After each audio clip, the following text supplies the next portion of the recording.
All right, good morning, good evening, good afternoon, ladies and gentlemen, citizens of YouTube. Pastor Dowell here. Adultery. Someone asked me to define what is adultery because, you know, when they listen to my channel, they listen to me speak, I sound different than traditional Christianity, traditional preaching and teaching and all this other stuff. So I'm going to go ahead and make this a short video and define what adultery is. In the 10 Commandments, it's not the 10 suggestions, it's the 10 Commandments. One of those commandments says, thou shalt not commit adultery. Now, society says that if a man or a woman goes out and lays with anyone other than their husband or wife, they are committing adultery. However, that's what society says. Society is wrong. And church is wrong. The scriptures teach that adultery is defined by the status of the woman. And let me give you a couple examples. Do you remember when Judah, he had 2 sons?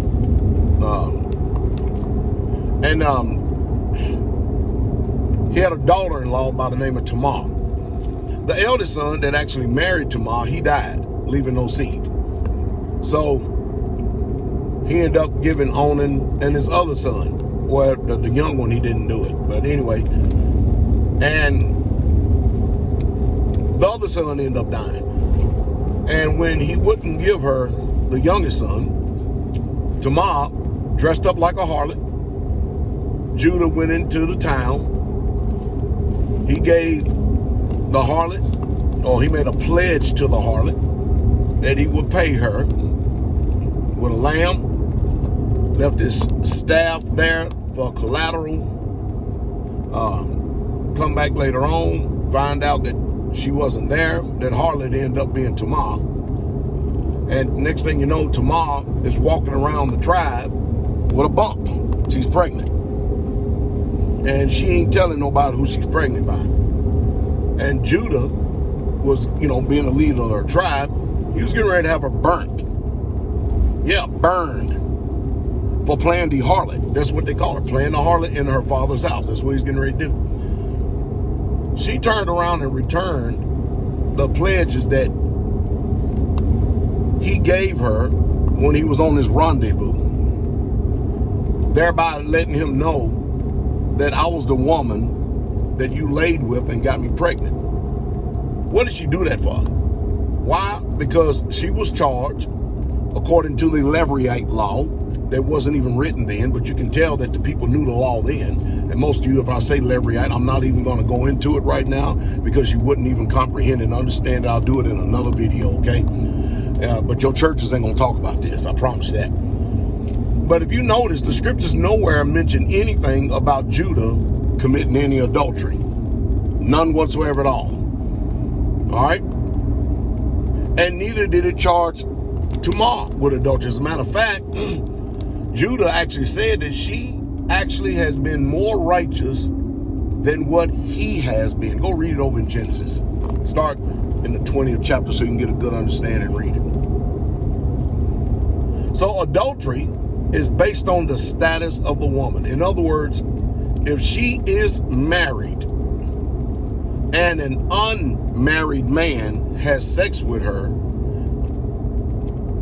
she has committed adultery. You hear that? Why? Because she's already under the covering of a man. If a man is married, all right, and he lays with a married woman, both of them have committed adultery. Now, if a man is married and he lays with a woman that is unmarried, he has not committed adultery. Now, I know that your churches are going to kick against this Bible, kick against the scriptures, but go check me out and see what I'm saying is so. You see, Western European Anglo-Saxon theology is what's permeating here in this Western country over here. Western theology or Christianity or the religion of Rome is not what the Bible speaks about.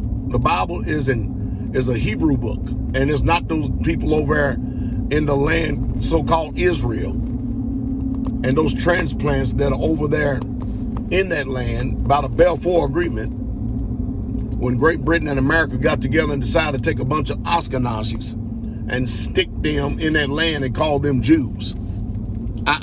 Or Yehudims. They're not the original people. Of course, then that fulfills prophecy, and I can digress in that, but let me just stick on adultery, because if I don't, I would digress in a heartbeat. So, contrary to popular belief, adultery is based and defined on the status of a woman. If the woman is unmarried and she lays with a man and she is a virgin,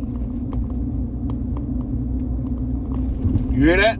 She has committed no adultery. Now, I'm sticking with the subject. I'm not digressing off into all the other avenues that we could actually go down. I'm just telling you straight up how adultery is defined. So a man having more than one wife has not committed adultery. I mean, after all, would God sanction adultery? I mean, after all, Abraham, the father of the faith, not only did he have wives, but he had concubines. Think about that. He had concubines. Abraham. And what did the father do when Hagar took off with Ishmael and said, I'm tired of this, I'm leaving this house? You know what the father did? He met Hagar in the way, and he told her to go back. Now, if she was in an adulterous relationship, if she was in an unlawful relationship, why would the creator of the universe tell Hagar to go back to Abraham's house and submit to Sarah? See, yeah, there's a lot of rethinking. There is a lot of casting down of belief that you used to have in lies and call it truth. There's a lot of theological changes that has to take place if you're going to really truly embrace the truth. Because I'm sorry, Christianity, the religion of the Roman Catholic Church, has lied to you all. And they lied to you on an unprecedented scale and on an unprecedented level. They have. So I hope that some way, somehow, I've said something that would actually help you all embrace truth that much more so. All right? Y'all have a blessed day.